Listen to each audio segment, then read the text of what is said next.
The transport ship Nexus Prime shuddered as it docked with the Galactic Defense Academy's orbital station. Inside the cramped passenger bay, dozens of alien cadets shifted nervously in their seats, their various appendages twitching with anticipation. The Academy only accepted the finest warriors from across known space, and each being present had earned their place through blood, sweat, and whatever their species used instead of tears. Well, almost each being. Commander Zorax, a towering Kytherian with muscular arms and skin like polished obsidian, stood at the front of the transport. His 6 eyes swept across the assembled recruits with barely concealed disdain. "Listen well, whelps," he rumbled, his voice carrying the authority of someone who had seen 1,000 battles. "The Academy will test every fiber of your being. Most of you will fail. Some of you will break, and a few will die." A collective shiver ran through the group. Even the most confident among them felt a chill at those words. "But first," Zorax continued, his mandibles clicking with what might have been amusement, "let me introduce our special case."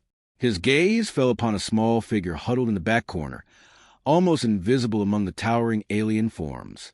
Jake Morrison looked up from his datapad, pushing a strand of brown hair from his eyes.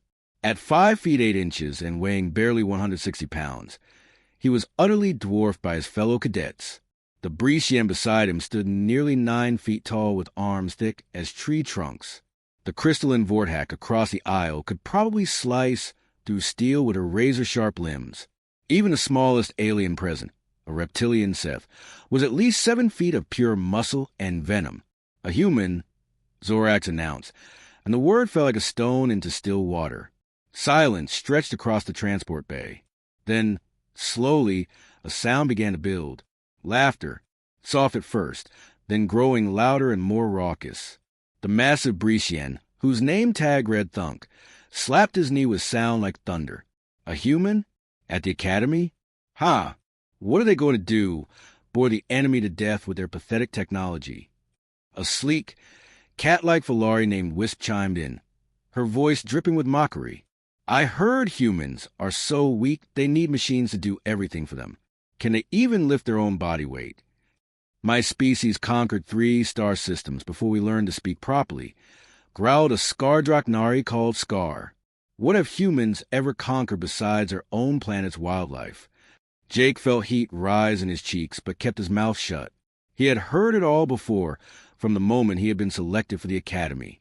Earth was still considered a backwater world by galactic standards. Humans were known for their diplomacy, their technology, and their annoying habit of asking too many questions. They were not known for their warriors. The laughter continued until Commander Zorax raised one of his 4 hands. "Enough," he commanded, though Jake could see amusement flickering in several of his eyes. "The human is here because the Galactic Council mandates representation from all member species. Think of him as our mascot." More laughter erupted, and Jake clenched his fists. His datapad creaked under the pressure of his grip. He thought about his sister Emma back on Earth, about the promise he had made to her before leaving, about proving that humans belonged among the stars just as much as any other species. The transport shuddered again as the docking clamps engaged fully. Through the small viewport, Jake could see the Academy station stretching away into the black of space. It was enormous, easily the size of a small moon, bristling with training facilities, weapon ranges, and dormitories that could house 100,000 cadets. "Welcome to Hell, children," Zorax announced cheerfully. "Try not to die on the first day. The paperwork is a nightmare." The next few hours passed in a blur of orientation briefings, medical checkups, and equipment distribution. Jake found himself assigned to Squad 7, along with 5 other cadets who seemed to have drawn the short straw. Besides himself, there was Thunk the massive Brisian, Wisp the feline Falari, Scar the battle-scarred Draknari, a silent insectoid act called Click, and a gelatinous Morphan named Blob who could apparently reshape his body at will. Their squad leader was Sergeant Reyes, a Kytherian like Commander Zorax, but smaller and somehow more terrifying. Where Zorax was built like a mountain, Reyes was lean and quick, with scars crisscrossing his obsidian skin like a roadmap of violence. "Squad 7, Reyes announced as they gathered in their assigned barracks. Congratulations! You have been selected for the Academy's Special Intensive Program. This means you will be pushed harder, trained longer, and broken more thoroughly than any other squad in your class. Thunk raised a massive hand. Sergeant, is this because of the human? Ray's 6 eyes fixed on Jake with laser intensity. The human is here, whether we like it or not. The question is whether he will drag the rest of you down with him when he inevitably fails. Jake felt something cold and hard settle in his stomach. Not fear exactly, but determination mixed with anger. Sergeant, permission to speak? Denied. Ray snapped. Humans speak too much as it is. Your first lesson starts now. Physical conditioning. Follow me. They were led to a training gymnasium that looked like it had been designed by someone with profound hatred of comfort. Gravity simulators, obstacle courses, and what appeared to be medieval torture devices filled the cavernous space. Other squads were already training, their alien forms moving through complex exercises with fluid grace. Basic fitness test, Ray's announced.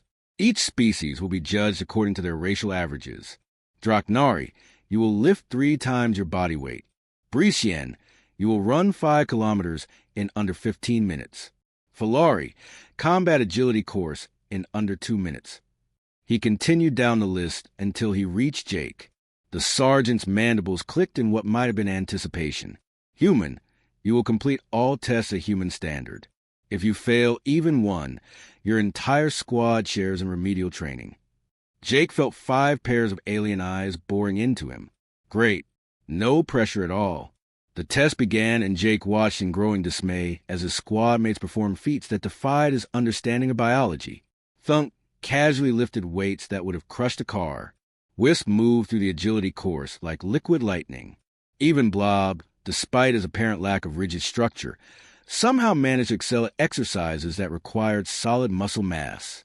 Then it was Jake's turn. The weight lifting came first. Jake approached the bar loaded with what seemed like a reasonable amount for a human, 200 pounds, around the gymnasium. Other cadets paused their training to watch. Word had spread quickly about the human in Squad 7. Come on, meat bag, called out a Vorthak from Squad 3. Show us what those soft little muscles can do. Jake wrapped his hands around the bar, took a deep breath, and lifted. The weight came up smoothly, and he managed 8 repetitions before his muscles began to protest. By galactic standards, it was laughably weak. By human standards, it was decent.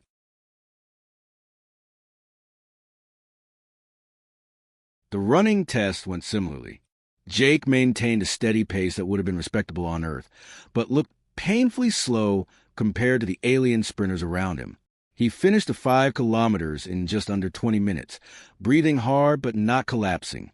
The agility course was where things got interesting. The course was a 3-dimensional maze of obstacles designed to test reflexes, spatial awareness, and combat mobility. Most species had evolved specific advantages for this type of challenge. The Falari had natural agility and balance. The Draknari had explosive strength for quick directional changes. Even the Brixians, despite their size, could use their momentum to power through obstacles.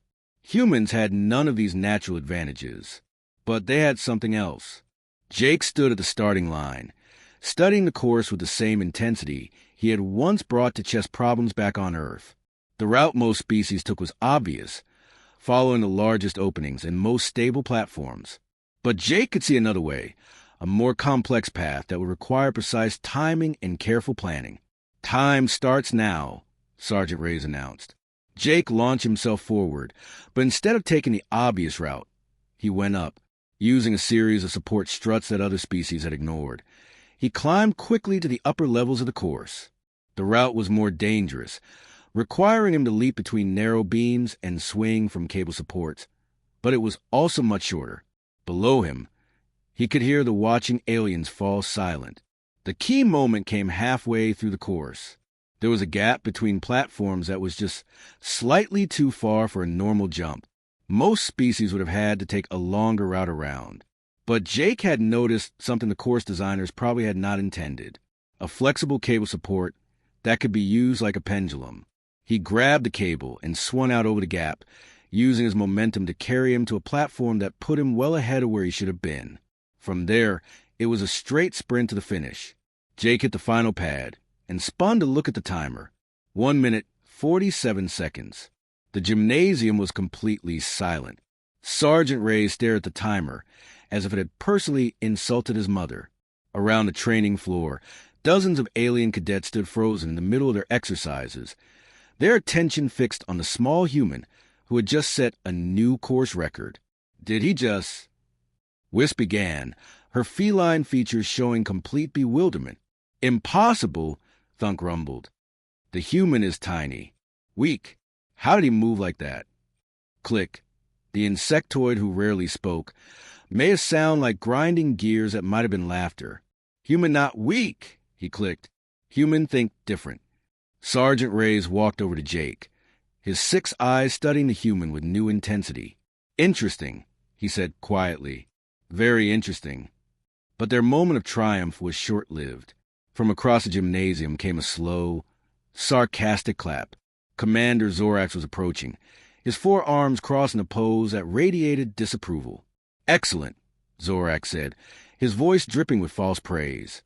The human has managed 1 decent run through an agility course. Clearly, we should promote him to Admiral immediately. More laughter from the watching cadets. But Jake noticed it was less enthusiastic than before. His performance had planted a seed of doubt. Tell me, human, Zorax continued, stopping directly in front of Jake.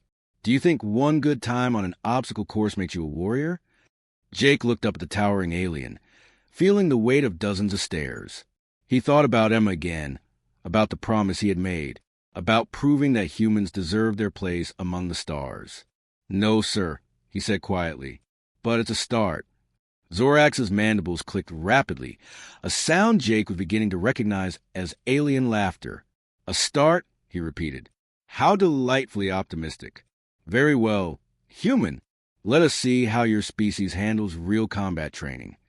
He gestured toward a section of the gymnasium that Jake had not noticed before. It was separated from the rest of the training area by reinforced barriers, and Jake could hear the sounds of violence emanating from within.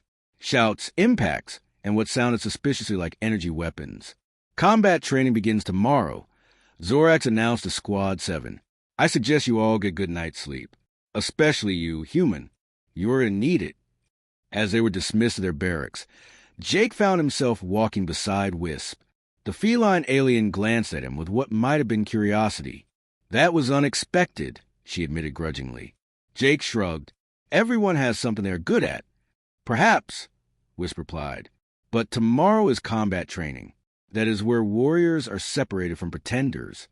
That night, as Jake lay in his narrow bunk listening to the alien sounds of his squadmates sleeping, he thought about what was coming.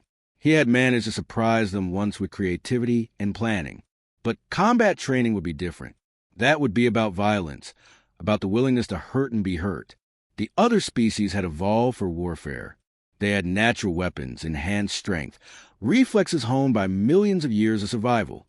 What did humans have that could compare? Jake closed his eyes and tried to sleep. Tomorrow, he would find out, in the darkness of the barracks. He did not see the small smile that crossed Sergeant Ray's scarred features. The Kytherian had been watching humans for longer than he'd let on, and he suspected that the Academy was about to learn something very interesting about Earth's children. Something that would change everything. The alarm that woke Squad 7 at dawn sounded like a dying Krillian whale. Jake rolled out his bunk, muscles still sore from the previous day's testing, and found himself face to face with Sergeant Ray's 6 gleaming eyes. Good morning, children, Ray's announced with the cheerfulness of someone about to ruin several lives. Today we discover which of you are warriors, and which of you are merely tourists with delusions of grandeur. The combat training facility was a temple to organized violence. Multiple arenas filled the vast space, each designed for different types of warfare. Energy weapon ranges hummed with deadly light. Hand-to-hand combat pits echoed with the sounds of alien bodies hitting reinforced floors. In one corner, a massive simulator projected holographic battlefields that looked disturbingly realistic. Combat training follows a simple progression, Sergeant Reyes explained as Squad 7 gathered around him. First, you learn to fight without weapons, then with melee weapons, then energy weapons. Finally, squad tactics. His mandibles clicked ominously. Most species excel in at least one area. Some excel in none. His 6 eyes fixed on Jake for a moment longer than strictly necessary. We begin with unarmed combat. Rays continued. Each of you will face opponents from other squads in elimination matches. Lose twice, and you spend the rest of the day scrubbing waste recyclers.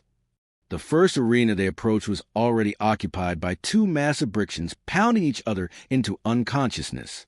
Their impact shook the reinforced floor and sent vibrations through Jake's bones. When one finally collapsed, the other barely looked winded. Impressive, Reyes commented. Bretian physiology allows him to absorb tremendous punishment while delivering devastating force. Very straightforward combat style. He gestured to Jake. Human, you are up first. Your opponent will be Crush from Squad 2. Jake looked across the arena to see his opponent entering from the opposite side. Crush was a Draknari who stood nearly 8 feet tall, covered in natural armor plates, and armed with retractable claws that could probably open tin cans. Or humans. The arena erupted in laughter as the 2 opponents faced each other. The size difference was so ridiculous that several aliens began taking bets on how quickly Jake would be rendered unconscious. 10 seconds, called out a Vorthak. 5 seconds, countered Morphan. I say he runs away before the match starts, suggested a particularly cruel Falari. Jake ignored the commentary and studied his opponent. Crush was flexing his claws and growling softly, clearly expecting this to be over quickly.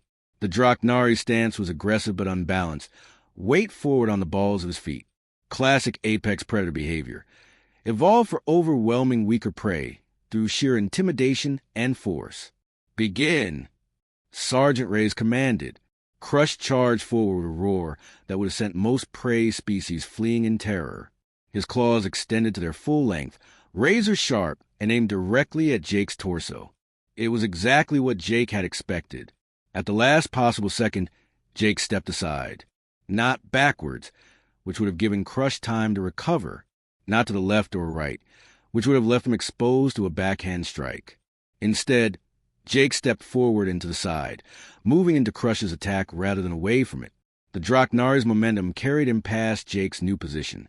Off balance and committed to his charge, Crush stumbled slightly. That slight stumble was all Jake needed.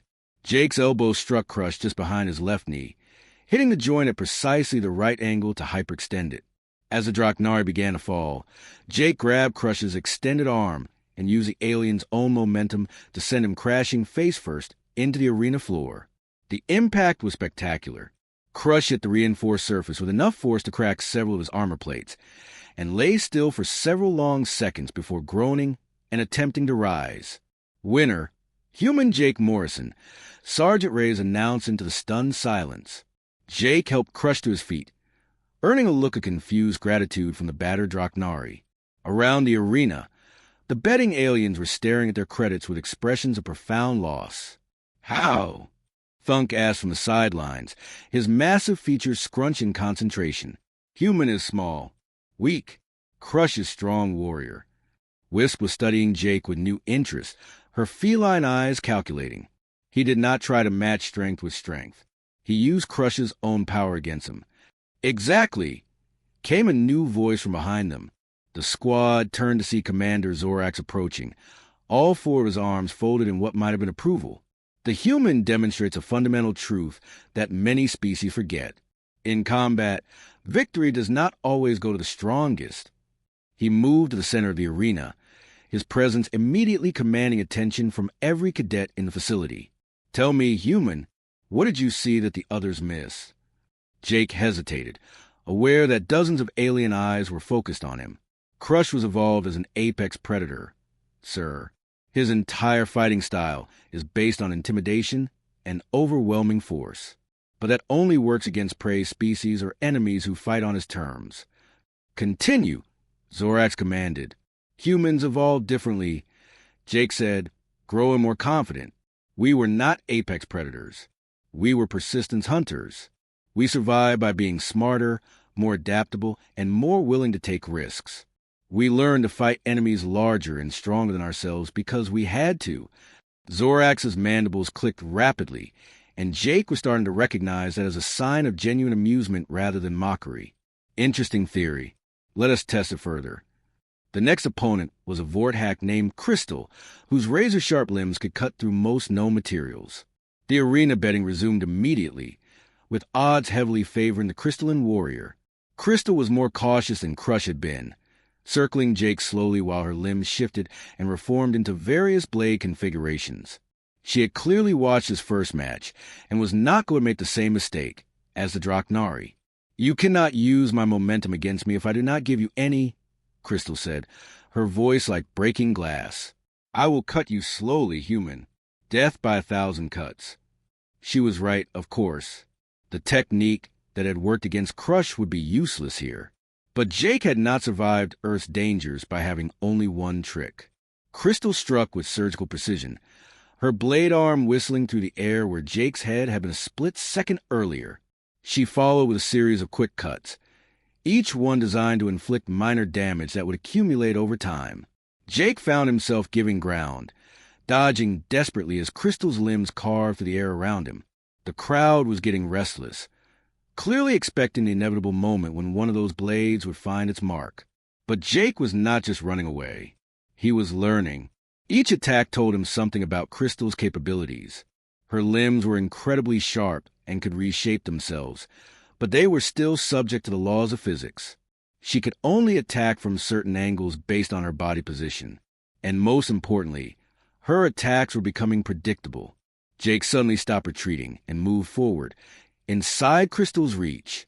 Before she could react, he grabbed her primary blade arm near the base where it was thickest and most stable. Crystal's eyes widened in shock. "Impossible," she gasped. "You should be cut to pieces." Jake smiled grimly, holding up his other hand. Wrapped around his forearm was a piece of his uniform shirt, torn into strips and wound tightly around the fabric to create improvised protection. It would not stop a direct strike, but it was enough to let him grab Crystal's limb without being immediately sliced apart. Using his grip on her arm as leverage, Jake swept Crystal's legs and brought her down hard. Before she could recover, he had her in a submission hold that made further blade attacks impossible. "Yield!" Crystal gasped after several seconds of struggle.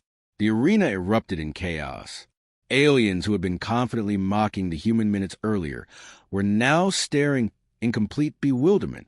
The betting pools had collapsed entirely. 2 for 2, Sergeant Reyes announced, and Jake could swear there was pride in the Kytherian's voice. Perhaps the human is not quite as helpless as we assumed.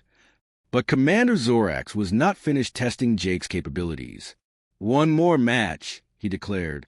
"Let us see how the human handles an opponent who fights with intelligence rather than just instinct." Jake's third opponent made his blood run cold. It was Vex from Squad 1, a Kytherian like the sergeants and commanders. Kytherians were the acknowledged masters of galactic warfare. "This should be educational," Vex said as they faced each other across the arena. His voice carried the same cultured tones as the instructors, but with an undertone of predatory satisfaction. "I have been watching your matches. Human, you rely on exploiting your opponent's weaknesses and expectations. But what happens when you face someone who has no obvious weaknesses?" Jake had been wondering the same thing. Kytherians were bred for war, trained from birth in combat tactics and strategy. They had no obvious blind spots, no simple weaknesses to exploit. This was going to be very different from his previous matches. "Begin," Sergeant Reyes commanded. Vex did not charge forward like Crush or circle cautiously like Crystal. Instead, he advanced steadily, his forearms moving in a complex pattern that made it impossible to predict which direction an attack might come from. His 6 eyes tracked Jake's every movement, calculating angles and distances with mechanical precision. Jake tried the same tactics that had worked before, looking for openings and waiting for mistakes. But Vex made no mistakes. When Jake attempted to step inside his reach, 2 arms blocked while the other 2 struck. When Jake tried to circle around, Vex pivoted smoothly to keep him in sight. Within moments, Jake was bleeding from several small cuts and struggling to keep up with the Kytherian's relentless assault. The crowd was silent now, watching what appeared to be an inevitable conclusion. But as Jake dodged and weaved desperately around the arena, something interesting began to happen. Vex was fighting perfectly by the book, exactly as he had been trained. And that, Jake realized, might be his weakness.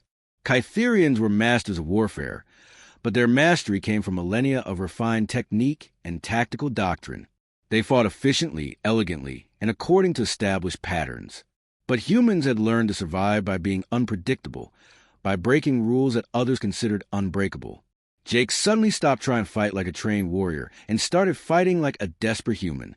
He grabbed a handful of sand from the arena floor and threw it at Vex's eyes. While the Kytherian was blinking and clearing his vision, Jake dove between his legs and came up behind him. When Vex spun to face him, Jake was already moving again, using the arena's wall to launch himself in an unexpected direction. "What are you doing?" Vex demanded, his tactical training clearly not covering opponents who fought like deranged acrobats. "This is not proper combat form." "No," Jake agreed, breathing hard as he continued his chaotic movement pattern. "It is not." He feinted left, rolled right, bounced off support pillar, and somehow ended up behind Vex again. The Kytherian was spinning in place, trying to keep track of an opponent who refused to follow any logical pattern. "Stand still and fight properly." Vex snarled, his perfect composure finally cracking. "Why would I do that?" Jake asked, genuinely curious. "You are better than me at proper fighting, so I am not going to fight properly." That was when Jake saw his opening. Vex's frustration had caused him to focus all 6 eyes on Jake's current position, try and predict his next move. But Jake was not thinking about his next move. He was thinking about pure, chaotic improvisation. Jake grabbed his water bottle from the side of the arena and squeezed it hard, sending a stream of water directly into Vex's face. As the Kytherian recoiled, Jake tackled him around the waist with a move that would have gotten him disqualified from any sporting event on Earth. They went down in a tangle of limbs, and Jake found himself in a wrestling match with a being who had 4 arms to his 2. It should have been impossible. It should have ended in seconds. Instead, Jake discovered that having 4 arms was actually a disadvantage in close grappling if you had been trained to use them in coordinated patterns. Vex kept trying to execute complex holds and strikes, but Jake's unpredictable movement kept disrupting his technique. After 30 seconds of the most undignified combat in Academy history, Jake managed to get Vex in a headlock that even 4 arms could not break. "Yield," Vex gasped, his pride clearly more damaged than his body. The arena was completely silent. Even the instructors seemed stunned by what they had just witnessed. Commander Zorak stepped forward, his 6 eyes studying Jake with an expression that might have been respect. "Human," he said quietly, "you have just defeated 3 opponents who should have been able to crush you without effort." "How?" Jake stood up slowly, helping Vex to his feet with an apologetic smile. "Because they were all fighting to win," he said. "I was fighting to survive. Those are 2 very different things." The silence stretched for several more seconds before Zorax began to laugh. It was a sound like grinding stone, but it was genuine amusement rather than mockery. "Squad 7, he announced. "Report to advanced combat training immediately. It appears we've been underestimating what humans are capable of." As they left the arena, Jake found himself walking beside his squadmates with a very different dynamic than before. Thunk was looking at him with something approaching awe. Wisp kept glancing at him sideways, as if trying to solve a puzzle. Even Scar, the battle-scarred Draknari, nodded respectfully. "Human Jake," Click said in his grinding voice, "you fight like no species we know. Is a good thing." Blob, the Morphan, oozed closer. "Your tactics are most irregular. I find this intriguing." But it was Sergeant Reyes who provided the most interesting comment as they entered the advanced training area. "The Academy has trained warriors from over 300 species," he said quietly to Jake. "Each species has their strengths and weaknesses, their preferred tactics and fighting styles. But you humans fight like no one else in the galaxy. Is that good or bad?" Jake asked. Rey's mandibles clicked in what Jake now recognized as genuine amusement. "That remains to be seen. But I suspect the galaxy is about to discover that humans are far more dangerous than anyone realized." Jake looked around the advanced training facility, seeing weapons and scenarios that would have been impossible to imagine back on Earth. His fellow cadets were no longer looking at him like a helpless mascot. Instead, there was wariness in her eyes, the kind of respect reserved for unpredictable predators. He thought about Emma back on Earth, about his promise to prove that humans belonged among the stars. He was starting to think he might have underestimated what that proof would look like. The galaxy had spent centuries believing that humans were soft, weak, and harmless. They were about to learn that sometimes the most dangerous opponent is the one who refuses to play by the rules everyone else considers sacred. And Jake Morrison was just getting started.